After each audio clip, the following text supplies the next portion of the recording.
some super exciting. Holy crap! I'm back! I'm back! It's PlayStation 5 biz! Shit, hold on. My cacks are falling down. I'm so unprepared for this. Oh God! What's going down? There'll be lots of chances later on this year to look at the PlayStation 5 games. Alright, here we go. Sorry, let me get this in frame. About our goals for PlayStation 5 hardware. Here we go, guys! PlayStation 5 ting! I don't know.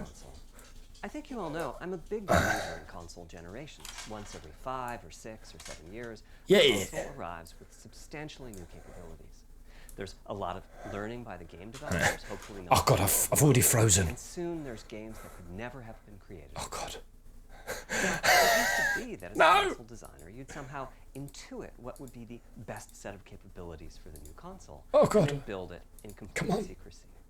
For the PlayStation consoles, that period lasted through PlayStation 3, a powerful and groundbreaking console, but also one that caused quite a lot of heartache, as it was initially difficult to develop games for.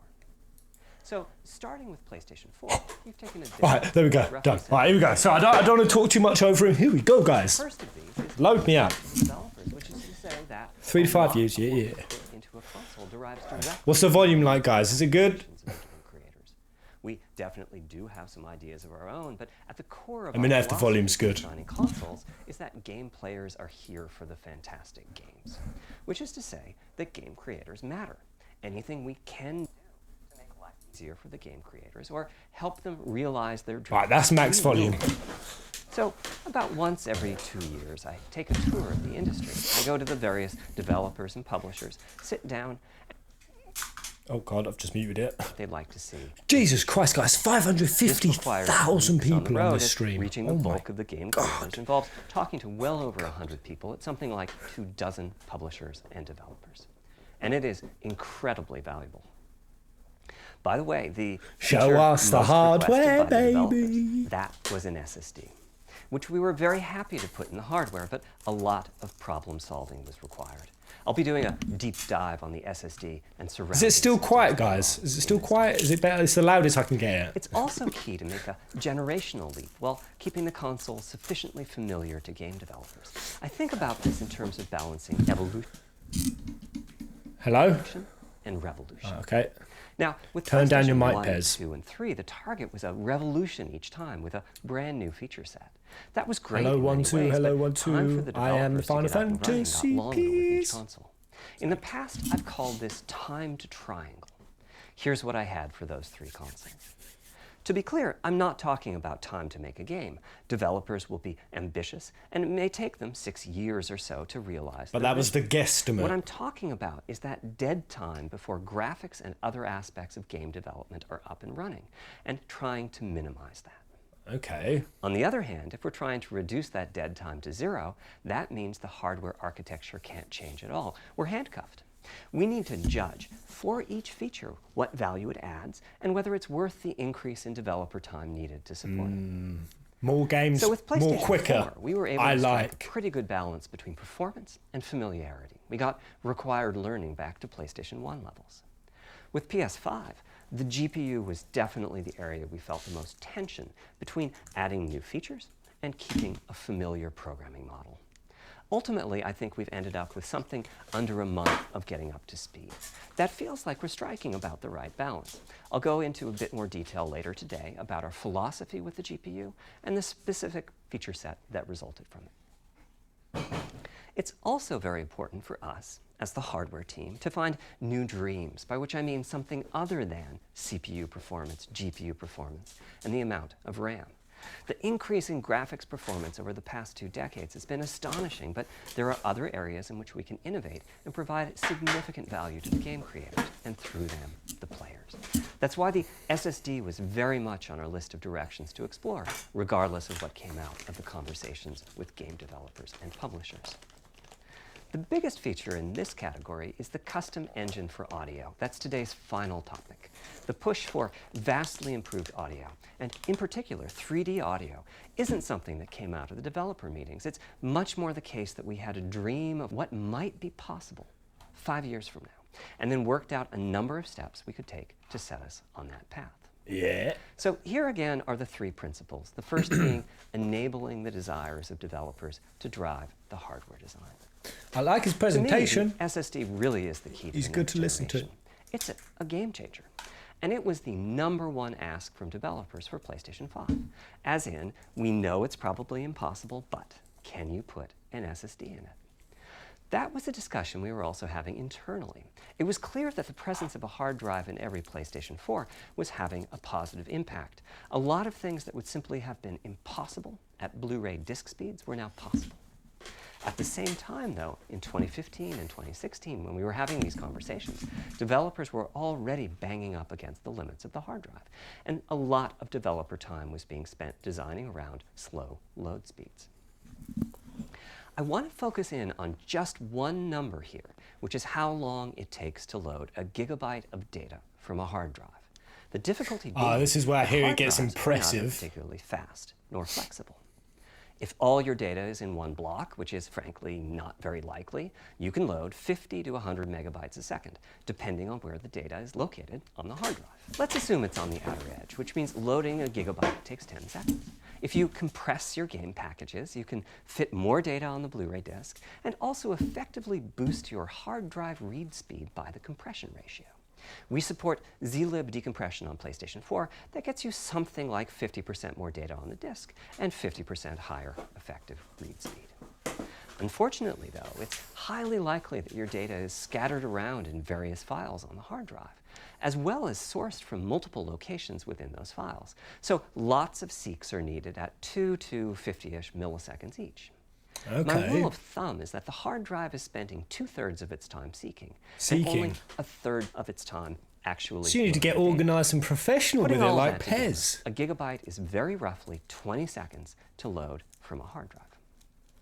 Now, a gigabyte is not much data. Games are using 5 or 6 gigabytes of RAM on PlayStation 4, so boot times and load times can get pretty grim.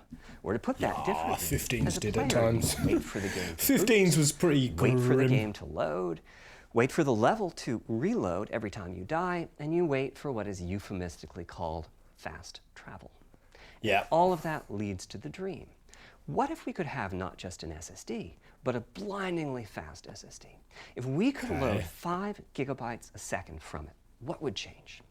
Now, SSDs are completely 5 different from hard gigabytes drives. They don't have a seeks second. as such. If you have a 5 gigabyte a second SSD, you can read data from 1,000 different locations in that second, pretty much at speed. As for time to load a gigabyte, this is next gen we're talking about, so memory is bigger. Instead, we should be asking how long to load 2 gigabytes. And the answer is about 1/4 of a second. I mean, that's amazing. We're talking 2 orders of magnitude. I'm not fully understanding everything, 100 times. but the numbers seem impressive. Which means at 5 gigabytes a second for the SSD, the potential is that the game boots in a second. There Holy are shit. no load screens. The game just fades down while loading a half dozen gigabytes and fades back up again. Oh shit, Same that'd for be a so reload. You're tasty. immediately back in the action after you die. And fast travel becomes And so I fast die a you lot. blink and you miss it. As game creators, we go from trying to distract the player from how long fast travel is taking, like those Spider-Man subway rides, to being so blindingly fast that we might even have to slow that transition down.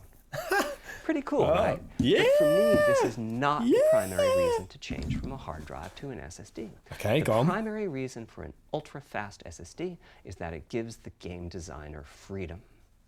Or to put that differently, with a hard drive, the 20 seconds that it takes to load a gigabyte can sabotage the game that the developer is trying to create. I think almost all of us in the room have experienced this, maybe in different ways. Say we're making an adventure game and we have 2 rich environments where we each want enough textures and models to fill memory, which you can do as long as you have a long staircase or elevator ride or a windy corridor where you can ditch the old assets and then take 30 seconds or so to load the new assets. Having a 30-second elevator ride is a little extreme. More realistically, we'd probably chop the world into a number of smaller pieces and then do some calculations with sight lines and run speeds like we did for Haven City when we were making Jak 2. The game is 20 years old, but not much has changed since then. All those twisty passages are there for a reason. There's a whole subset of level design dedicated to this sort of work, but still, it's a giant distraction for a team that just wants to make their game. So when I talked about the dream of an SSD, part of the reason for that 5 GB a second target was to eliminate loads, but also part of the reason for that target was eliminate loads, I don't know as why. in, what if the SSD is so fast that like as loads. the player is turning around, it's possible to load textures for everything behind the player in that split second? If you figure that it takes half a second to turn, that's 4 GB of compressed data you can load. That sounds about right for next gen. Anyway, back to the hard drive. Another strategy for increasing effective read speed is to make big sequential chunks of data. For example, we might group all the data together for each city block. That removes most of the seeks, and the streaming gets faster. But there's a downside too, which is that frequently used data is included in many chunks and therefore is on the hard drive many, many times. Marvel's Spider-Man uses this strategy, and though it works very well... Nah, I'm not bored, Anna. I just don't want to talk over him. By the way, if anyone who knows a lot about tech can talk about things in more layman's terms for us in the chat, on the hard drive please do. 400 times. What I'm describing here are things that cramp a creative director's style. Either level design gets a little bit boring in places, or the data is duplicated so many times that it no longer fits on the Blu-ray disc. And you end up with hard limits on the player's run speed or driving speed. The player can't go faster than the load speed from the hard drive. And finally, I'm sure many of you have noticed that after a patch download, the PlayStation 4 will sometimes take a long time to install the patch. That's because when just part of a file has been changed, the new data can be downloaded pretty quickly. But before the game boots up, a brand new file has to be constructed that includes the changed portion. Otherwise, every change would add a seek or two. Even so, you can occasionally see this happening on game titles. They start to hitch once they get patched enough. With an SSD, though, no games seeks. be getting patched no all over need the place. To make brand new files with the changes incorporated into them, which means no installs as you know them today. Ooh. There's yet one more benefit, which is that system memory can be used much more efficiently. On PlayStation 4, game data on the hard drive feels very distant and difficult to use. By the time you realize you need a piece of data, it's much too late to go out and load it. So system memory has to contain all of the data that could be used in the next 30 seconds or so of gameplay. That means a lot of the 8 GB of system memory is idle. It's just waiting there to be potentially used. Potentially used, yeah. On PlayStation 5, though, the SSD is very close to being like more RAM. Typically, it's fast enough that when you realize you need a piece of data, you can just load it from the SSD and use it. There's no need to have lots of data parked in system memory waiting to potentially be used. Sounds A promising. different way of saying that is that most of RAM is working on the game's behalf. This is one of the reasons that 16 GB of GDDR6 feels right for PlayStation 5. The presence of the SSD reduces the need for a massive intergenerational increase in size. So back to the dream of the SSD. Here's the set of targets. Boot the game in a second. How much is it going No to be? load Have they already told us how much it's going to be? Design freedom, meaning no twisty passages or long How much money corridors. is it? More game on the disk and more game on the SSD. And finally, those patch installs go away. Because The they're going to reality, keep though, happening. is that the SSD is just one piece of the puzzle. There's a lot of Fuck places patches. where bottlenecks can occur in between the SSD and the game code that uses the data.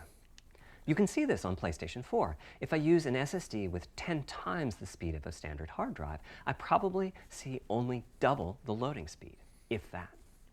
For PlayStation 5, our goal was not just that the SSD itself be 100 times faster.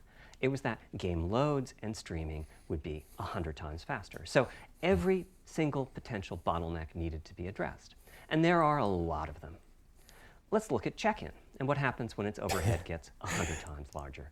Conceptually, check-in is a pretty simple process. Data is loaded into system memory from the hard drive or SSD. It's examined. A few values are tweaked to check it in, and then it's moved to its final location.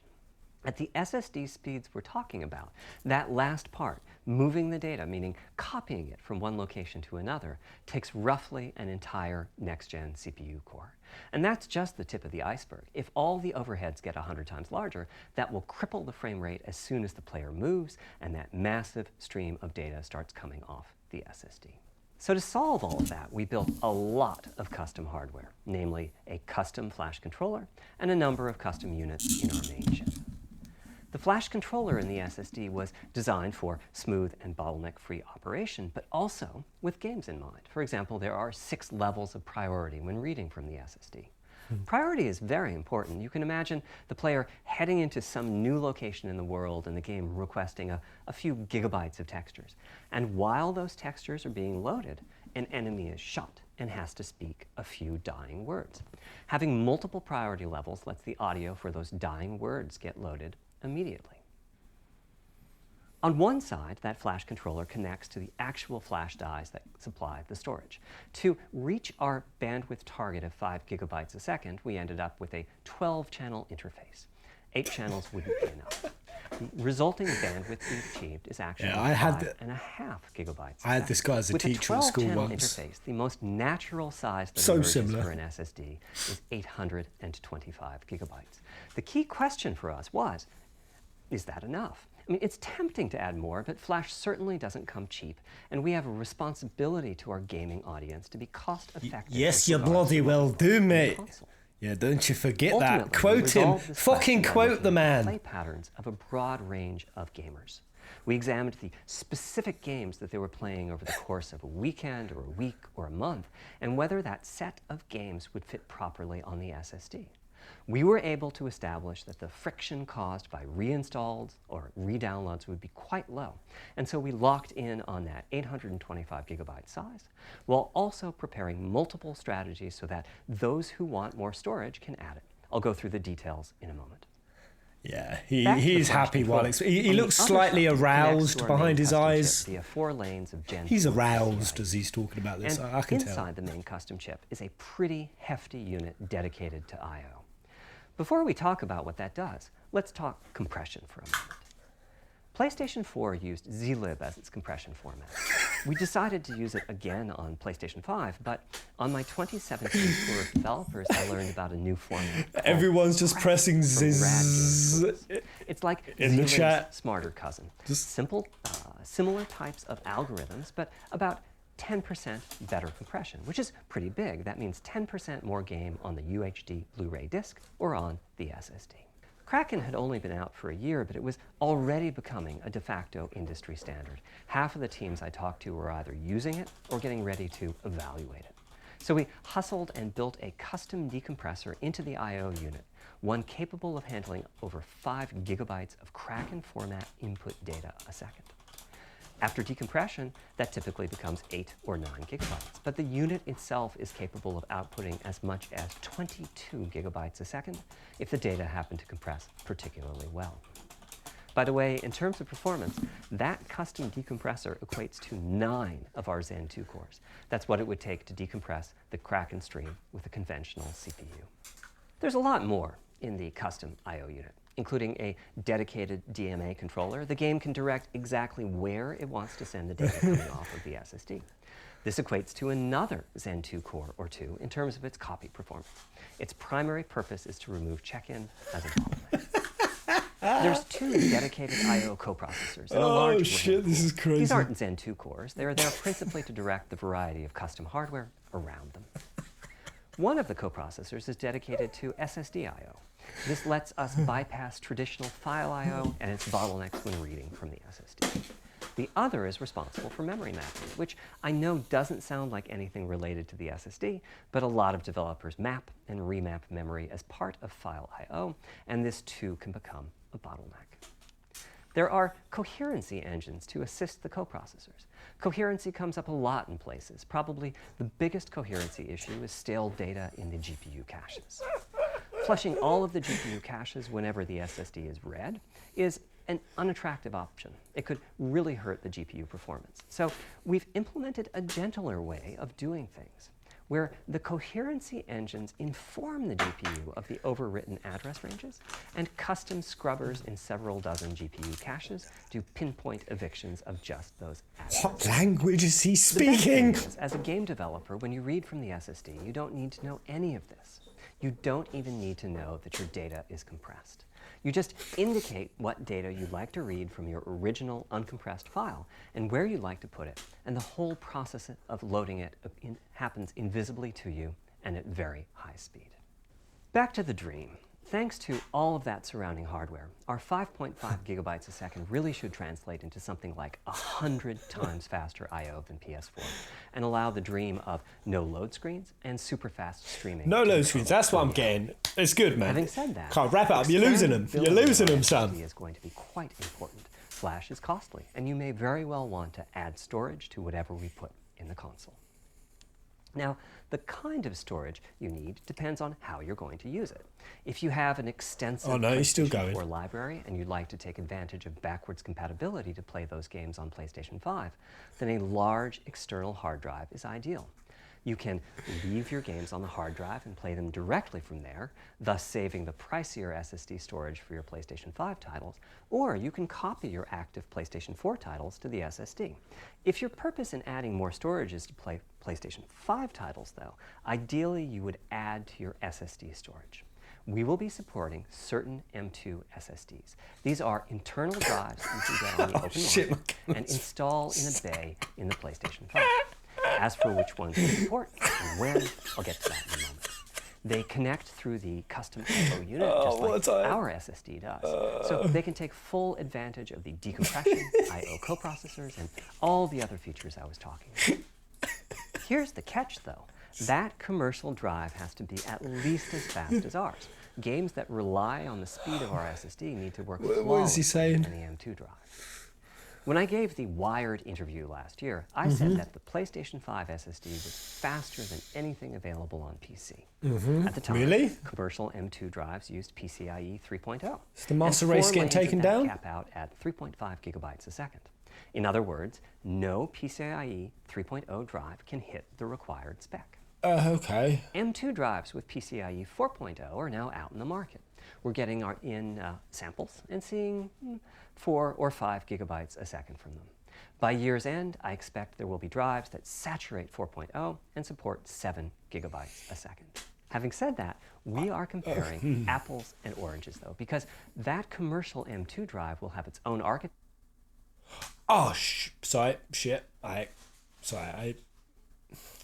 saw an ad pop up in the side. It was like this. It was this elf lady with really big honkers, and it said, "Do you want to be my lord?" And I clicked it. Fuck, the ad got me. So I'm in class. I'm in class. Pretty nice. Sorry, teacher. Carry on. It only has 2 true priority levels. Our drive supports 6. We can hook up a drive with only 2 priority levels, definitely, but our custom I/O unit has to arbitrate the extra priorities rather than the M2 drive's flash controller. And so the M2 drive needs a little extra speed to take care of issues arising from the different approach. That commercial drive also needs to physically fit inside of the bay we created in PlayStation 5 for M2 drives. Unlike internal hard drives, there's unfortunately no standard for the height of an M2 drive. And some M2 drives have giant heat sinks. In fact, some of them even have their own fans. Right now, we're getting M2 drive samples and benchmarking them in various ways. When games hit beta as they get ready for the PlayStation 5 launch at year-end, we'll also be doing some compatibility testing to make sure that the architecture of particular M2 drives isn't too foreign for the games to handle. Once we've done that compatibility testing, we should be able to start letting you know which drives will physically fit and which drive samples have benchmarked appropriately high in our testing. It would be great if that happened by launch, but it's likely to be a bit past it. So please hold off on getting that M2 drive until you hear from us. Okay, back to our principles. Okay, we're back. Did we ever leave? Did we ever leave? Definitely a recurring theme with the GPU. Okay, it's sounding... We need new GPU features and capabilities. I don't know. If we only have more performance, it's not really a new generation of console. Of course, many of these capabilities result in more performance. That's part of why a PlayStation 5 teraflop is more powerful than a PlayStation 4 teraflop. Teraflop? What's that? Is that jiggle physics? Also need the Does the teraflop handle the jiggle physics? Right, there'll be more jiggle physics. Yes! Okay, good. We need higher performance per watt. Every time we double the performance of some GPU component, we don't want to find out we've doubled the power consumed and the heat produced. But at the same time, we have to make sure the GPU can run PS4 games, and we have to ensure that the Good. Backwards architecture is compatibility. used That's for all I give a shit developers about. themselves. Ain't the controller going Now, to do more things? backwards It's going to shake compatibility was more? handled masterfully by AMD. Vibrate more They from treated it as a key shit. need throughout the design process. As our solution to adding new features without blindsiding developers, we made sure that if there were new significant features, it would be optional to use them. The GPU supports ray tracing, but you don't have to use ray tracing to make your game. The GPU supports primitive shaders. Ray so you can tracing? release your first game Ray on trace is PlayStation involved? 5 without making any use of them. Before I get into the capabilities of the GPU, I'd like to make clear 2 points that can be quite confusing. Oh, only First, two we have points. a Okay. custom AMD GPU based on their RDNA 2 technology. What does that mean? AMD Wait. is continuously improving and revising their tech. For RDNA Are those actually their fake goals people were, roughly in the speaking, audience? to Wait, what? reduce power consumption by re-architecting the GPU Are they to fake? put data close to where it's needed, Some to of it. optimize the GPU for performance, and to add a new, more advanced feature set. But that feature set is malleable, which is to say that we have our own needs for PlayStation, and that malleable. can factor into what the AMD roadmap becomes. So collaboration is born. If we bring concepts to AMD that are felt to be widely useful, then they can be adopted into RDNA 2 and used broadly, including in PC GPUs. If the ideas are sufficiently specific to what we're trying to accomplish, like the GPU cache scrubbers I was talking about, then they end up being just for us. If you see a similar discrete GPU available as a PC card at roughly the same time as we release our console, that means our collaboration with AMD succeeded in producing technology useful in both worlds. It doesn't mean that we as Sony simply incorporated the PC part into our So I just can't keep thinking that continuous Shaggy improvement in AMD technology has means like ditched it's dangerous Scooby-Doo to off rely on teraflops and the as an crew, absolute indicator of performance. and he went to work at Sony. CPU count should be avoided as well. Shaggy In the got a case of real job. CPUs, He stopped we all smoking weed. understand this. The PlayStation 4 and PlayStation 5 each have 8 CPUs, but we never think that meant the capabilities and performance are equal. It's the same for CUs. For one thing, they've been getting much larger over time. Adding new features means adding lots of transistors. No, the people aren't fake. In She's fact, moving, the Novus. transistor Thank you count for for the the schmecks. PlayStation 5 CU is 62% larger than the transistor count She for a moved. PlayStation 4 CU. Second, the PlayStation 5 GPU is backwards compatible with PlayStation 4. What does that mean? One way you can achieve backwards compatibility is to put the previous console's chipset in the new console, like we did with some PlayStation 3s.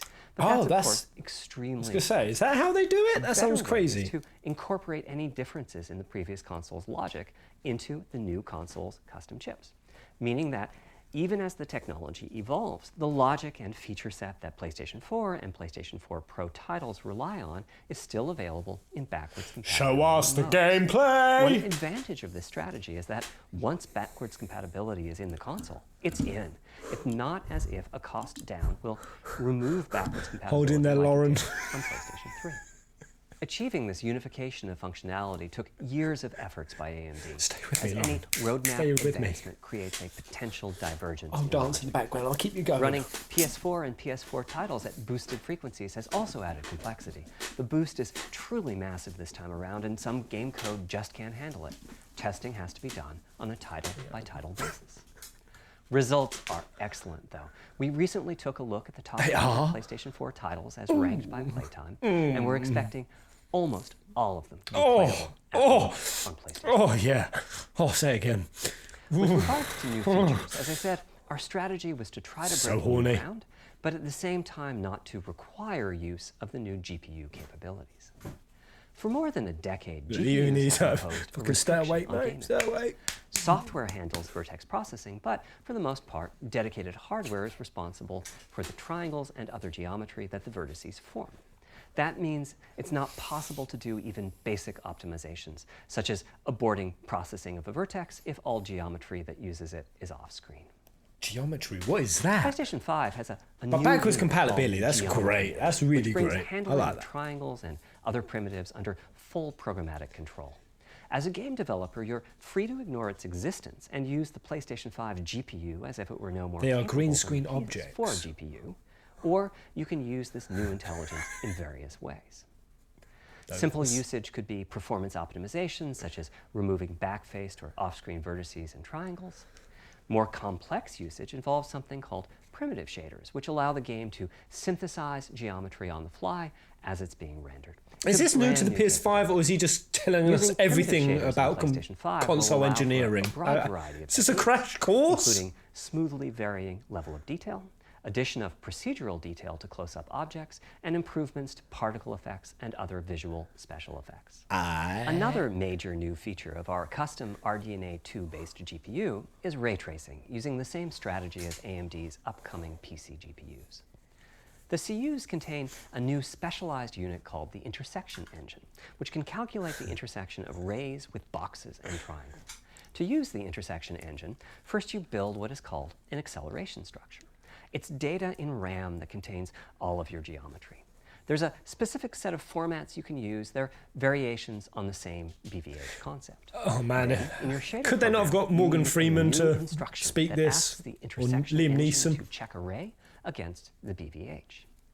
While the intersection engine is processing the requested ray triangle or ray box intersections, the shaders are free to do other work. Having said that, the ray tracing instruction is pretty memory intensive, so it's a good mix with logic-heavy code. There's of course no need to use ray tracing. PS4 graphics engines will run just fine on PlayStation. Dominic, stay with me. It presents an opportunity for those interested.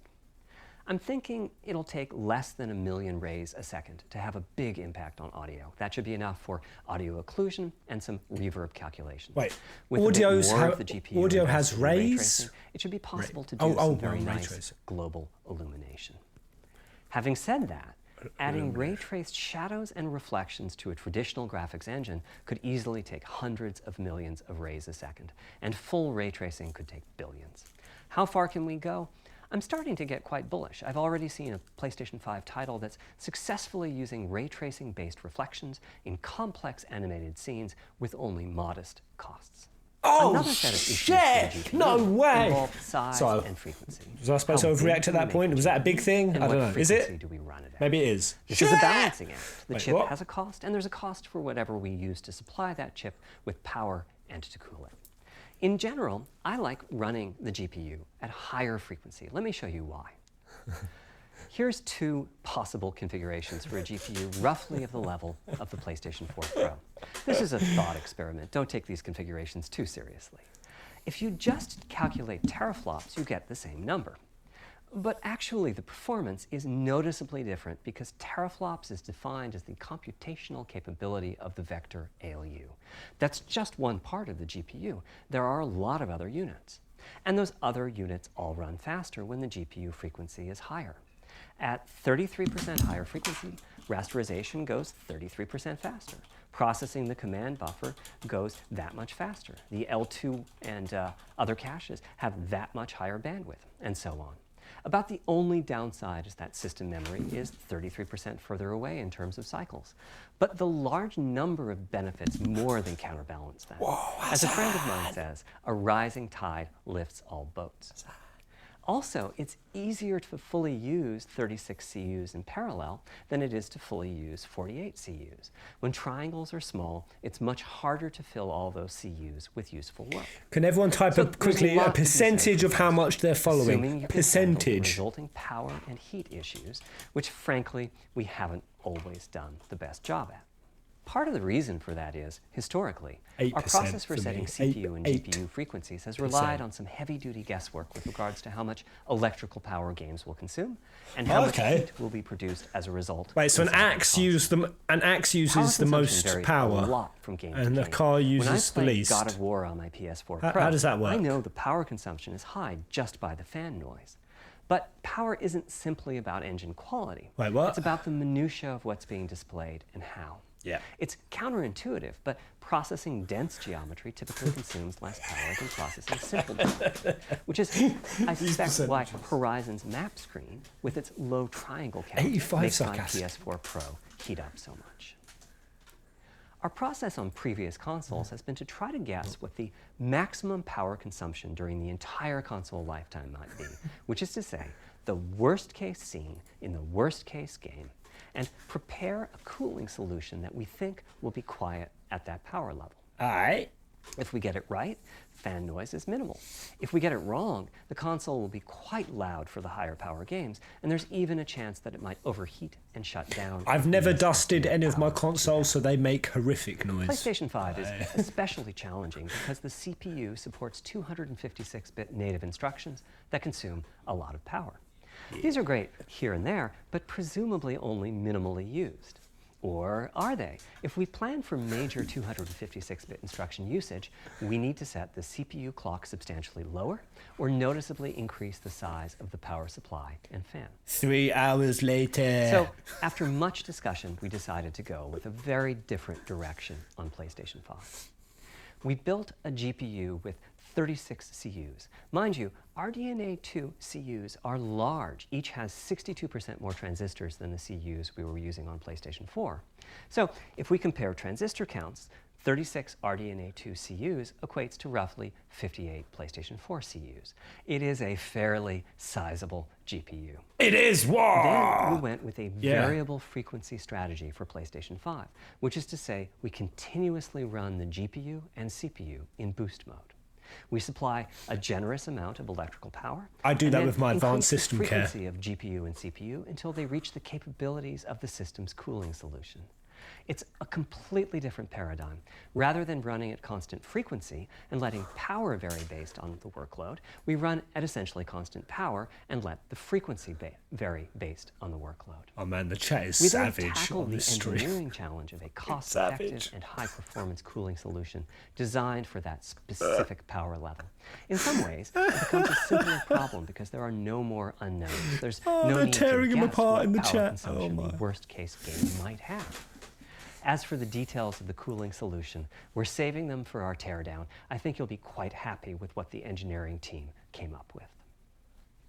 So, how fast can we run the GPU and CPU with this strategy? Let's find The out! simplest approach would be I'm to sure look at you'll the tell actual us. temperature of the silicon die and throttle the frequency on that basis. Throttle But that that won't bitch. work. It fails to create a consistent PlayStation don't? 5 experience. It Oh, wouldn't okay. do to run a console slower simply because it was in a hot room. So what's the solution? Rather than look at the actual temperature of the silicon die, Aight. we look at the activities that the GPU and CPU are performing and set the frequencies on that basis, which makes Clever, everything deterministic and repeatable.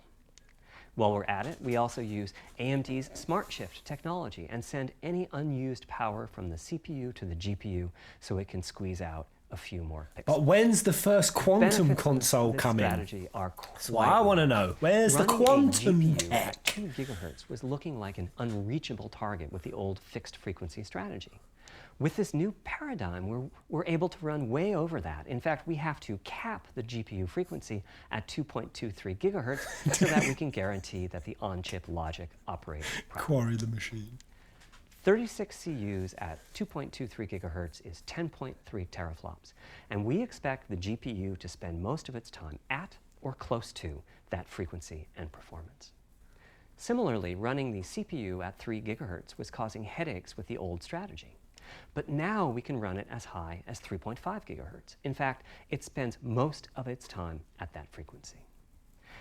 That doesn't mean all games will be running at 2.23 gigahertz and 3.5 gigahertz. When that worst-case game arrives, it will run at a lower clock speed, but not too much lower. To reduce power by 10%, it only takes a couple of It's making you want to buy a Wii. So I expect any downclocking to be pretty minor. All things considered, the change to a variable frequency approach will show significant gains for PlayStation games. Oh, The final of our yes. 3 principles was about Yes! finding new The final. dreams. It's Okay, important finding new for us on the dreams. hardware team to find new ways. You know who to you're talking to, expand right, or mate? You're deepen talking to games. gamers. That's what led You're us talking to focus on fucking video gamers. As Jesus. players, we experience Come the on. game through the visual, through audio, and through the feedback we receive It from could the have controller, at least done a bit of such as rumble puppetry. or haptics. Personally, I feel a game is just dead without audio. Visuals are, of course, important, but the impact of audio is huge as well. At the same time, the audio team on a game project has to do a lot with a little. For example, on PlayStation 4, there's fierce competition for the Jaguar CPU cores. Audio typically ends up getting just a fraction of a core. That's not much of a computational resource, particularly when you consider that the visuals run at 30 or 60 frames a second, but audio processing needs to happen at almost 200 times a second. He's passionate at So least. I'll give him that. It's been tough going He's making passionate. forward progress on audio with PlayStation 4, particularly when PlayStation 3 was such a beast when it came to audio. The SPUs in Cell were almost a perfect device for audio rendering. Simple pipelined algorithms could really take advantage of asynchronous DMA and frequently reached 100% utilization of the floating point unit. There's unfortunately nothing comparable on PlayStation 4. Probably the most dramatic progress in the PlayStation 4 generation has been with virtual reality. Ah, come on, really? Okay, we're going there. All right. It supports about 50 pretty decent 3D sound sources. And this provided a hint as to where we could go with audio, as well as some valuable experiments. So VR's going to be some hot shit. Not to oversimplify, PS5. but here were our goals for audio on PlayStation 5. The first goal was great audio for everyone, not just VR users or soundbar owners or headphone users. That meant audio had to be part of the console. It couldn't be a peripheral. The second goal was to support hundreds of sound sources. We didn't want developers to have to pick and choose what sounds would get 3D effects. Wait, so the PS5's going to play the audio now? Is that what you're saying? To have dimensionality. And finally, we wanted to really take on the challenges of presence. There can be speakers in the locality. PS5, is there? Now, when we say presence, we mean the feeling that you're actually there. You've entered the matrix. It's not, of course, something we thought we could perfectly achieve, but the idea was that if we stopped using just a rain sound and instead used lots of 3D audio sources for raindrops hitting the ground at all sorts of locations around you, then at some point your brain would take a leap and you'd begin to have this feeling of real presence inside the virtual world of the game. This has the capacity to affect your appreciation of the game, just like music in a game does. The concept of locality is simpler. It's just your sense of where the audio is coming from, to the right of you, behind you, above you. This can immerse you further in the game, and it can also directly enhance the gameplay. To use Dead Space as an example, I know, old school, you're fighting enemies in fairly dark, spooky locations. Relatable, man. Back in the day, I'm zoning if you out played so the hard, game guys. using the TV Help me. speakers, Someone you could tell type that there was things. one Give me last strength. enemy growling and hunting you down, but it was difficult to tell quite where that enemy was. With headphones, you could tell that the enemy was somewhere on the right, which let you deduce, if you couldn't see it, that it must be somewhere behind and to your right. But with 3D audio with good locality, the idea is you know the enemy is precisely there, and you turn and you take it out. So, how do we know where sound is coming from in the first place? Well, all those bumps and folds in the ear have a meaning, evolutionarily speaking. Based on what direction the sound is coming from, sound waves bounce around inside the ear, there's some constructive and destructive interference, and the result is a change in volume. The phase of the sound also shifts, depending on what path the sound wave took to reach the ear canal. These volume changes and phase shifts are different for each direction and also vary depending on the frequency of the sound. Head size and head shape also impact the sound in a similar fashion. Oh, well, I'm fucked The then. way that the My sound head's changes huge. based on direction and frequency can be encoded in a table called the head-related transfer function, or HRTF. Here's part of one. The vertical axis is the frequency. The horizontal axis is the direction, front, back, left, right, and the color gives the degree of attenuation of the sound at that frequency. The HRTF is as unique to an individual as a fingertip is. In fact, you're looking at mine right now. Here's how we measure an HRTF. We've taken hundreds of people through this process. We put a microphone in the subject's left and right This ear does feel canals, like a science lesson. and then sit the subject down in the middle of an array of 22 speakers. We Big. then play an audio sweep from each speaker as we rotate the subject. In the course of 10 or 20 minutes, we're able to sample the HRTF at over 1,000 locations. Using an HRTF when rendering audio creates unparalleled quality, but it's computationally expensive. The simplest way to What use does an that mean, HRTF is to process a computationally? sound source to make it appear as if it's coming from one of those 1,000 locations we sample. Unfortunately, the processing has to be done in frequency domain rather than time domain, so there's multiple fast Fourier transforms needed for every sound source for every audio tick. That's a lot of multiplies. Sorry, 2 seconds. This computational complexity was the Cash? determining factor for our strategy. Can you bring me my It meant bong? We had to bite the bullet and design and build a custom hardware need my unit bong. for 3D audio. Collectively, I we're really referring need to my the hardware bong. unit and the proprietary Cheers. algorithms we run on it as Tempest 3D audio data. The meaning of 3D audio and technology should be pretty obvious here. As for Tempest, I feel it really reflects our goals with audio. It suggests a certain intensity of experience and also hints at your presence within it. We're calling the hardware unit that we built the Tempest engine. It's based on AMD's GPU technology. We modified a compute unit in such a way as to make it very close to the SPUs in PlayStation 3. Remember when I said that they were ideal for audio? So the Tempest engine has no caches, just like an SPU. All data access is via DMA, just like an SPU. Our target was that it would have more power than a CPU, thanks to the parallelism that a GPU can achieve, and that it would be more efficient than our GPU, thanks to the SPU-like architecture. I really wish the Persona classes were like this, and then they asked you a question at the end. Of the CU's vector unit. Where we ended up is a unit with roughly the same SIMD power and bandwidth as our 8 Jaguar cores in the PlayStation 4 combined. If we were to use the same algorithms as PSVR, that's enough for something like 5,000 sound sources. But of course, we want to use more complex algorithms, and we don't need anything like that number of sounds. It would have been wonderful if a simpler strategy, such as using Dolby Atmos. Can everyone describe what their brain feels like right now? For all, not just those with licensed sound. What's this doing to your brain? Also, we wanted many hundreds of sound sources, not just the 32 that Atmos supports. And finally, we wanted to be able to throw an overwhelming amount of processing power at the problem. And it wasn't clear what any peripheral might have inside of it. For a minute, I thought it was an overwhelming amount of information in this talk. We even got enough power that we can allocate. I thought it was about to break the fourth wall then. That games want to make use of convolution reverb and other algorithms that are either computationally expensive or need high bandwidth. But the primary purpose of the Tempest engine remains 3D audio. Now, 3D audio is a major academic research topic. It's safe to say that no one in the world has all of the answers. And the set of algorithms that has to be invented, tuned, and implemented to realize our vision for 3D audio is immense.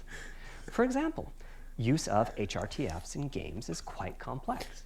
Before, I talked about making a sound source appear. I'm beginning to think this is a ploy. For one of those we're all signed up to Sony shit. I reckon they're fucking. But for high-quality 3D game audio, we have to. I reckon they're transactioning on our bank accounts right now, and they're fucking off. At one of the 1,000 HRTF sample locations. So we have to blend the HRTF data from the closest locations that we have sampled. The sound source might be moving, which needs very special handling as that blend keeps changing, and that can cause phase artifacts in the resulting audio. I'm actually getting actively upset. The sound source might have a I don't want to be in school again. Feels if it's I don't want to go back there. I don't like to think about it. I don't like to be reminded. There's also whole categories of approaches to think we used to do 5 hours this shit a day, guys. Processing of 3D sound sources. How did we do it? Alternatively, ambisonics can be used for 3D audio. Ambisonics being somewhat like the spherical harmonics used in computer graphics. And finally, there's audio devices. The player might be using headphones or TV speakers, or have a higher-end surround sound setup with 6 or more speakers, all of which need different approaches.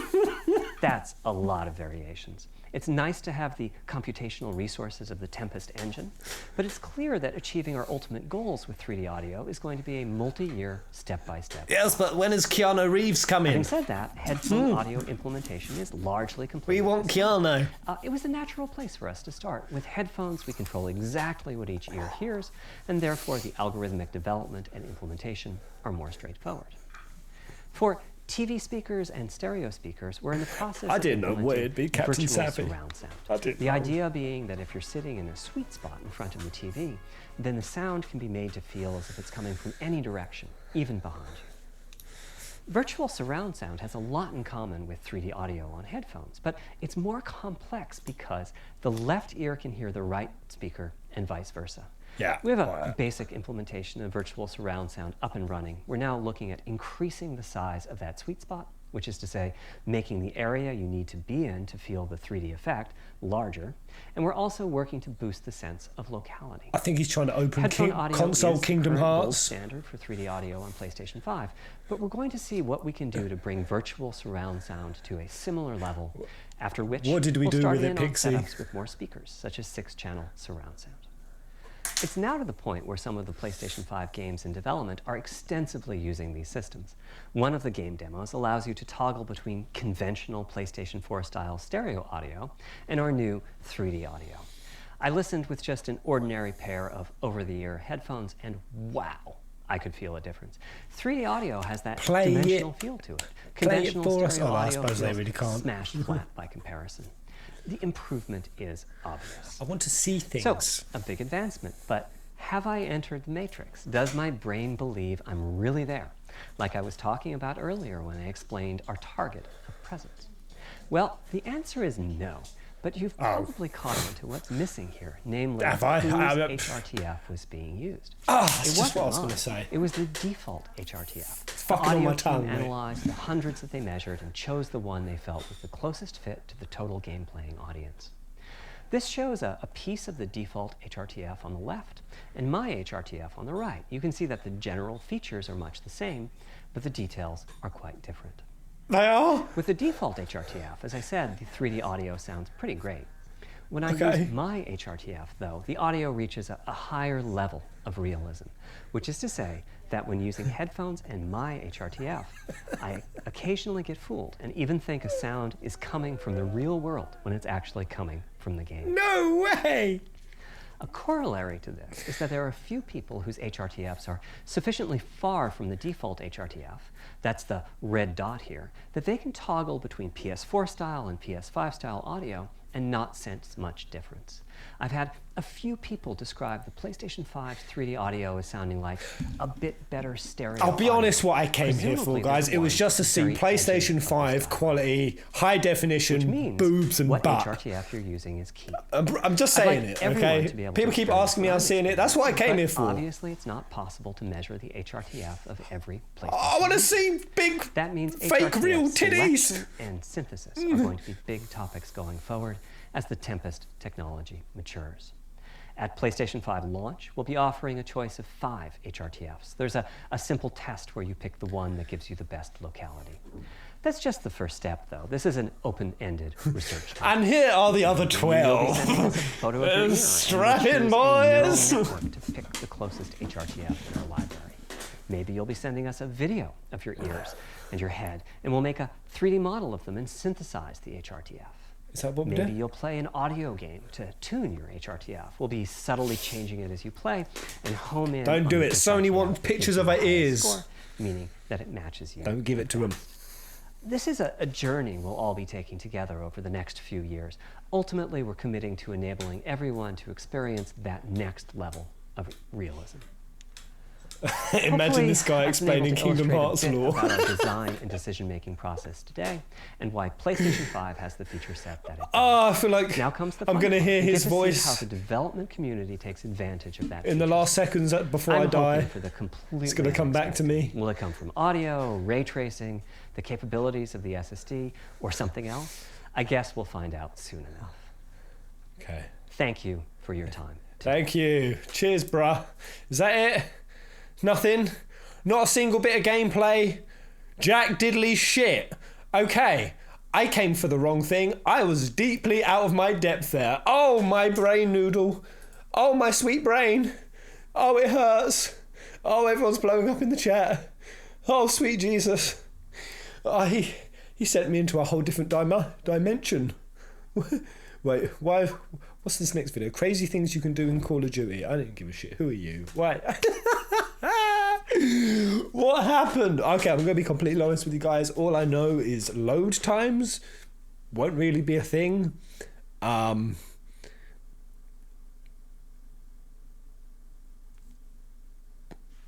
It may be quieter. My console, that was the other thing. Too.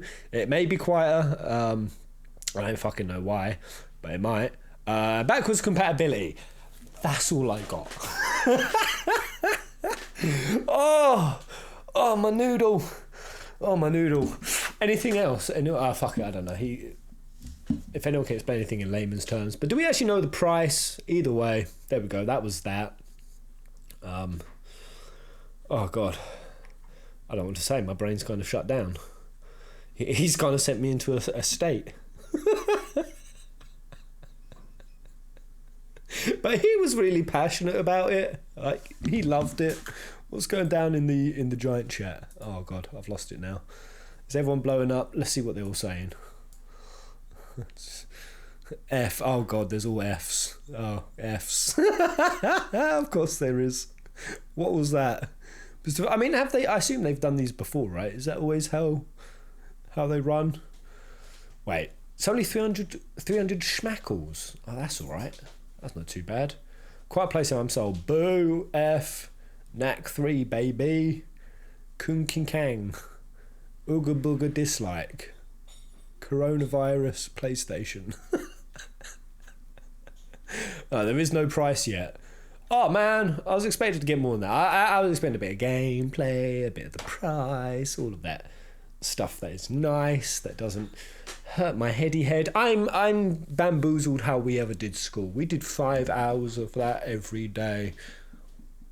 Having people with boring voices we don't care about talk at us. I feel like it would be torturous if I had to go back to school now. Absolute torturous. I mean, you've gone back to school basically, haven't you, Tash? Yeah. What's it like learning new thingy things in your heady head?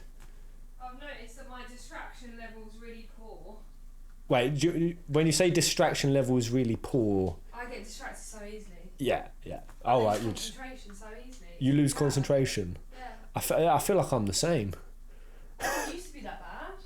No, I just had a guy talk at me, Tash, for like an hour about PlayStation hardware. Yeah, I bet you listened to 5 minutes of it. And then, yeah, it's just sort of...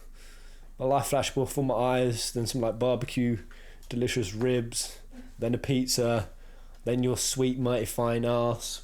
What? It's worth a shot, wasn't it? You what, mate? You what, mate? Oh, all right, guys, I'm going to bounce because I'm hungry. Not going to complain. I love Pez. I was going to say, I thought you said I love that guy. I know there are some people who like it, but there we go. PlayStation 5, it's going to be out of this world. It's going to be finer than a cup noodle. It's going to be more delicious than a Butterfingers bar. It's going to be glorious. Yeah, baby. And FSO Remake will be on some part of it, so I'm going to have to get one. PS5 is new virus. Press F to pay respects. You kids, this isn't the reveal. Xbox fast like Zoom. What did you all expect? Yeah, I mean, what did we really expect? You're going to play Res 3 tomorrow. So what time is it? I guess when we know. So Resident Evil 3 demo is coming out tomorrow. I feel like I should. Shall I do it? Who would be up for seeing that? Resident Evil 3 demo streamerinio. I want it. I want it to be the thing that convinces me to do the whole Resi series with El Ginge. He's up for it. I'm probably up for it. But total pip, guys. Have a good one. If you haven't seen it, I just uploaded on my channel a succulent theory. Who's seen it? Quickly give me what you thought about it. I enjoyed it. I want to do more theories. I freaking love it. This is the ocean I want to keep swimming in. Swimming in the conspiracy. Actually, yeah, what is the like to dislike ratio? Oh, it's still strong. It's still strong. Although I feel like most of that probably came from before it started. Design, maybe. Oh, here we go. Me list everything you talked about and then how console works. Alright, yeah. Alright, yeah. Fuck it, I don't want to get into the comment section. Alright, guys, to the pit. Resi 3 remake tomorrow. Probably. Thank you, guys. Thank you to everyone who tipped. I can't even believe there was some happening in the background there from Hassan the Man. Lauren, thank you. Resplendent Lauren.